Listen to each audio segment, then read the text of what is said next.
सौभाग्यशाली गुरुमुखो, मनुष्य जन्म का लाभ इसी में है कि हर वक्त उस मालिक की याद बनी रहे, चित्त भजन बंदगी में जुड़ा रहे। सत्पुरुषों की संगति में आने से ही मनुष्य का पता चलता है कि अपने जीवन में किस प्रकार भक्ति धन कमाना है। उसके लिए सत्पुरुषों ने जगह जगह श्री मंदिरों की स्थापना कर दी ताकि गुरुमुख जन अपने दिल में वह दर्शन ध्यान बसा सके, जिससे दिल से बाकी दुख देने वाली मलिनता निकल जाए और एक मालिक का ध्यान बसा रहे। उस दर्शन ध्यान से शाश्वत सुख और आनंद मिलता रहे। यह सच्चा धन इस लोक में भी साथ रहे और परलोक में भी काम आ सके। यही सच्ची पूंजी और सच्ची जायदाद है। इस जायदाद को संभाल कर रखना है। इसके लिए क्या करना चाहिए? गुरुमुखों का यह फर्ज हो जाता है कि हर रोज सत्संग में आकर विवेक प्राप्त करें, जिससे अपने जन्म की सफलता का निर्णय कर सके कि हमारा जन्म किस कदर कीमती है। विवेक से कम लेते हुए समय का मूल्यांकन करना है। भक्ति के पांचों नियम श्री आरती पूजा, भजन सुमरन, सत्संग सेवा एवं दर्शन ध्यान का लाभ उठाते हुए अपने जीवन को सफल बनाना है। श्री अमृत प्रवचनों का पान कर प्रेमी जन कृतार्थ हो गए। आपने इस आश्रम का नाम विवेक धाम फरमाया। इस विशाल और भव्य श्री मंदिर जी का उद्घाटन होने पर यहाँ आज सहस्त्रों की संख्या में गुरुमुख जन बैठकर श्री परमहंसों की सुंदर छवियों का दर्शन ध्यान करते हुए श्री आरती पूजन का लाभ उठा रहे हैं और श्री दर्शनों का अलौकिक लाभ भी प्राप्त कर रहे हैं। बेंगलोर में इस आश्रम के निर्माण से दक्षिण भारत अर्थात मैसूर, बेलगांव, मद्रास, कोयंबटूर, हैदराबाद, सिकंदराबाद इत्यादि नगरों के जिज्ञासु को भक्ति रूपी पावन गंगा में मंजन करने की सुविधा उपलब्ध हो गई। यहाँ के प्रेमी जन समय अनुसार श्री दर्शन वह प्रवचन अमृत का पान कर कृतार्थ हो रहे हैं। वह इस असीम उपकार के लिए कृतज्ञ हैं। श्री सद्गुरु महाराज जी जब भी बेंगलोर आश्रम पर कृपा करते, कुछ प्रेमी अपने नए बने हुए बंगले अथवा कई प्रेमी अपनी फैक्ट्री आदि में पधारने के लिए विनय करते। आप समय समय पर स्वयं वहां विराजमान होकर उनकी हार्दिक अभिलाषा को पूर्ण करते। उस समय जिस भी गृह को पवित्र करते, उस परिवार की प्रसन्नता का ठिकाना न होता। आत्म आनंद में विभोर सभी के चेहरों पर विलक्षण मस्ती छा जाती। आपके नूरानी तेज को निरखकर उन्हें ऐसा प्रतीत होता कि निराकार प्रभु साकार रूप में उनके गृह में पधारते। आप भक्ति दरियाई लाल जी के सुपुत्र के घर का शुभ मुहूर्त करने के लिए आश्रम से कुछ प्रेमियों के साथ यहाँ पधारे। वहाँ उन्होंने फूलों और बेलों से आपके कमरे को इस प्रकार सुसज्जित किया था कि ऐसा लगता था मानो ये फूल और बेलों से ही बना हुआ कमरा है और इसमें दीवारें और छत तो है ही नहीं। चारों ओर उस कमरे में फूलों की महक और सुंदरता अद्भुत रंग बिखेर रही थी। ढोल नगारे एवं सुस्वागतम के मधुर संगीतों से मंद मंद मुस्कुराते हुए मुख्य द्वार पर रिबन काटा। दोनों ओर से पंक्ति में खड़े हुए प्रेमी जनों ने इस प्रकार पुष्प वृष्टि की जैसे कि नभ से फूल बरस रहे हों। सबने गदगद हृदय से इस मनोहारी श्री दर्शन की छवि को निहारा।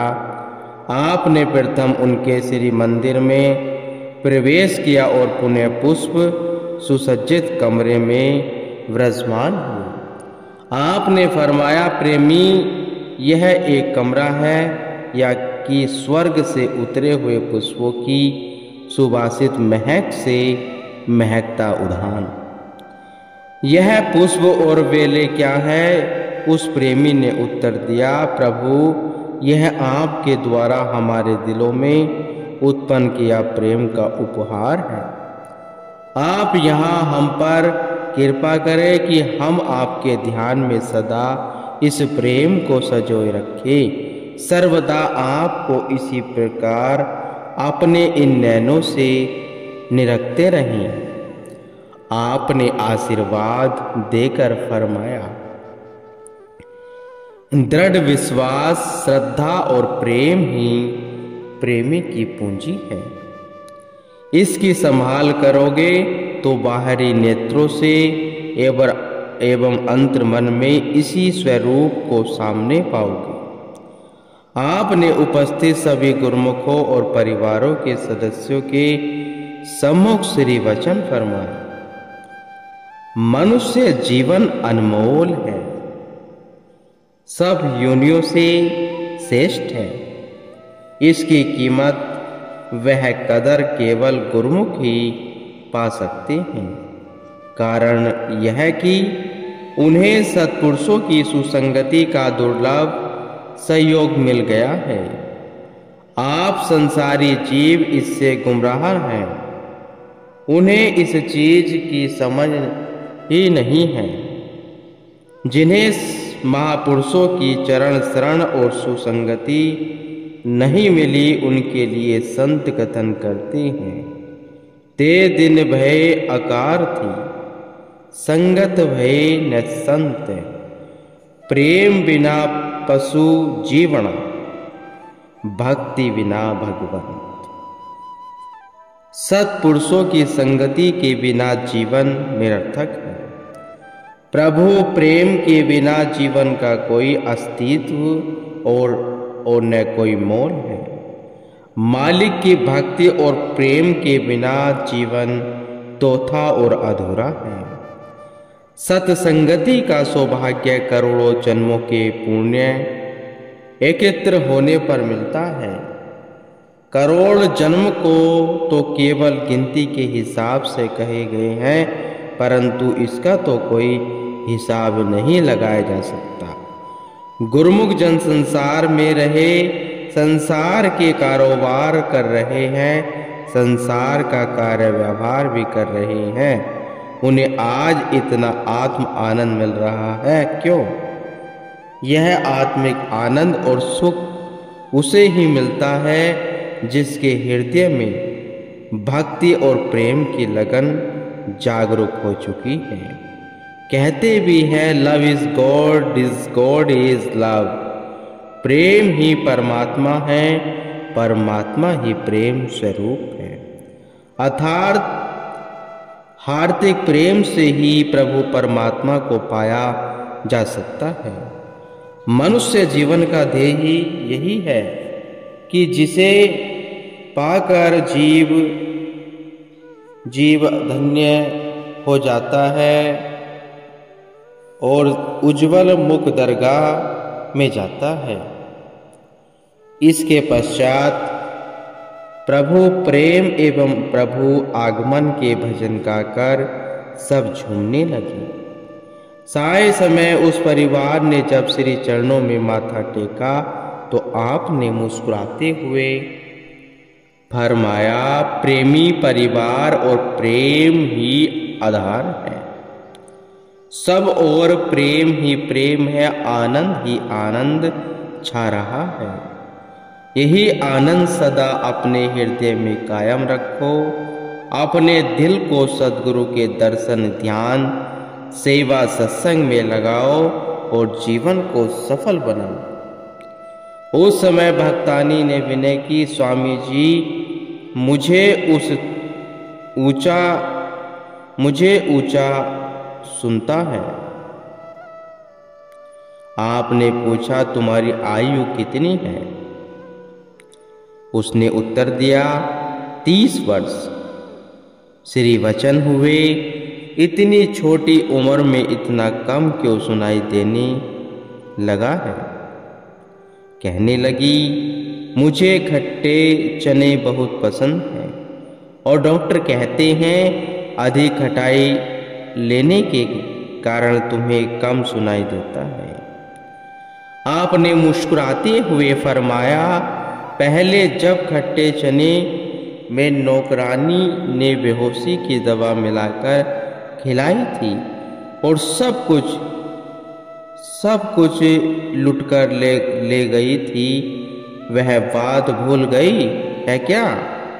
यही तो भूल है। इंसान जानता भी है कि माया में फंसने से उसका किस प्रकार नुकसान होता है, किंतु फिर भी उसी राह पर चलते हुए वह तनक भी सोच विचार नहीं करता और घाटे का सौदा किए ही जाता है। आखिर एक दिन उसे पछताना ही पड़ता है। उसने विनय की, प्रभु खाने पीने की उम्र में यह खट्टा कैसे छोड़ सकती हूँ? उत्तर मिला, देख ले, एक ही रस मिलेगा, चाहे तो जिह्वा का रस ले लो और चाहे अपने कानों का। आपकी वाणी ने उस पर जादू सा असर किया। उसने विनय की, आज से मैं जिह्वा के रस को त्याग दूंगी, अधिक खट्टा नहीं खाऊंगी और श्रवण शक्ति को बढ़ाकर श्री वचनों को सुनकर हृदय संगम करूंगी। आपने उसे शुभ आशीर्वाद दिया। पुनः परिवार ने गदगद होकर विनय की, प्रभु यह आपका ही घर है, अब आप यहाँ ही विराजमान रहें। आपने अपने सुकोमल तन पर कष्ट उठाकर हमारे गृह पधार कर जो महान उपकार किया है, हम सब उसके लिए आपके जन्म जन्म आभारी रहेंगे। बेंगलोर में रहने वाले कई गुरुमुख धनाढ्य और उच्च प्रशिक्षित हैं। एक बार श्री सद्गुरु महाराज जी के श्री चरणों में एक भक्तानी जी ने, जिसका घर बहुत ही आलीशान और नई तकनीक से बना हुआ था, सप्रेम बिना कि श्री प्रभु जी ने अपनी साधु मंडली सहित मेरे गृह में पधार कर मुझे कृतार्थ करे। साथ में उसने यह भी विनय की, प्रभु मैं तो बिल्कुल अनजान हूँ, इसलिए मेरी यह प्रार्थना है कि भोजन बनाने का प्रबंध भी गुरुमुख जन ही करें। आपने मुस्कुराते हुए फरमाया, प्रेमी किसी बात की चिंता मत करो, भोजन का प्रबंध स्वयं ही हो जाएगा। उस भक्त के जाने के पश्चात उसका मित्र आश्रम में आया और उसने श्री चरणों में विनय की, प्रभु आप हमारी कॉलोनी में श्री दर्शन देने आ रहे हैं, वहाँ पर जितने भी लोग उपस्थित होंगे उनके लिए भोजन बनाने का सौभाग्य मुझे प्रदान करें। आपने फरमाया, अपने मित्र को कुछ मत बताना, हमारे पहुंचने से 15-20 मिनट पहले वहां सारा सामान लेकर आ जाना। यही सेवा ही तुम्हारा हार्दिक प्रेम है। हमने तुम्हारी विनय स्वीकार की। जहां एक और वहां भक्त यह सोच रहा था कि मैं अपने घर में किस प्रकार थोड़ा बहुत प्रबंध रखूं, कैसे मैं इस कार्य को पूरा कर पाऊंगा। वहां दूसरी ओर उसके मित्र के हृदय की गहराइयों से प्रभु प्रेम झलक रहा था। वह सोच रहा था कि सचमुच ही भगवान संतों के रूप में धरती पर अवतार लेते हैं और हम तुच्छ जीवों के मध्य में अपनी दिव्य न लीला दर्शाते हैं। श्री दर्शन की एक झलक मात्र से मेरे अंतर में ऐसा अलौकिक आनंद अनुभव हो रहा है जो कुबेर का खजाना पाने पर भी नहीं मिलेगा। इसी मस्ती में झूमता हुआ वह अपने घर की ओर चल दिया। श्री सद्गुरु महाराज जी के शुभ आगमन का समय समीप आ गया और वह भक्त यह सोचकर घबरा रहा था कि खाने पीने का कुछ प्रबंध हो तो नहीं हो पाया। इतने में उसका मित्र खाने पीने की सब सामग्री, जिसमें अनेक प्रकार के व्यंजन सम्मिलित थे, बनवाकर वहां ले आया।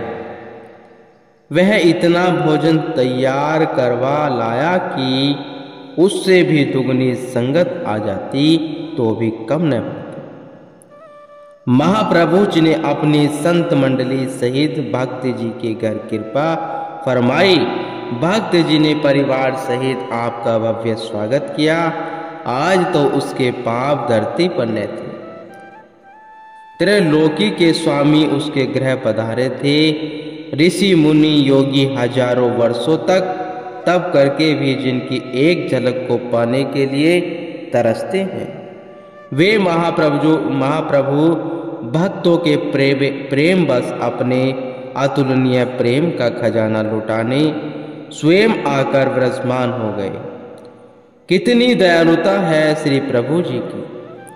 उस भक्त के घर में जितने भी कमरे बने हुए थे, सबकी छतें छत्रनुमा और कृत्रिम फूलों और बेलों से सजी हुई थी, मानो प्रत्येक छत पर बगीचा लगा हो। श्री गुरु महाराज जी ने पहले उस परिवार, उसके मित्र को श्री दर्शन दिए, उन्हें भोग प्रसाद दिया। पुनः गुरुमुखों के सम्मुख श्री वचन हुए। जिस भवन में आज आप सब श्री दर्शन कर रहे हैं, इसकी साज सज्जा और निर्माण कार्य में कितना समय लगा है और इसे किस प्रकार बनाया गया है। इसके लिए पहले धन एकत्र करने और पुनः इसकी रूपरेखा तैयार करवाने एवं इंजीनियरों से इसे बनवाने में पूरा ध्यान देना पड़ा। जब तक जीव के मन में पूर्ण रुचि और उत्साह न हो, तब तक ये सांसारिक काम पूर्ण नहीं हो सकते। इस समय भक्त जी के परिवार का मन कितना प्रसन्न हो रहा है और इस भवन की शोभा भी सबको अच्छी लग रही है। जिस प्रकार तन मन धन और समय लगाकर ही सांसारिक सुख के साधन जुटाए जा सकते हैं, इसी प्रकार ही आत्मा सुख को पाने के लिए आत्मिक कार्य करने अति आवश्यक है। जीव अपनी सुरति को केंद्रित करके ही हर काम में सफलता प्राप्त कर सकता है। प्रमाण स्वरूप यदि मकान निर्माण और ध्यान न दिया जाए, स्वयं देख रेख न की जाए, तो इंजीनियरों का द्वारा निर्माण कार्य में कमियां रह सकती हैं। ऐसे ही संत महापुरुष इसी बात पर ही जोर देते हैं और चिताते हैं कि तन मन धन से और रुचि एवं उत्साह से आत्म उन्नति के कार्य करो। सांसारिक कार्य व्यापार करते हुए अपने सुरती को अपने असली काम भजन बंदगी की ओर लगाए रखोगे तो यहाँ भी सुख मिलेगा और मालिक की दरगाह में भी सम्मान पाओगे गुरुमुखो।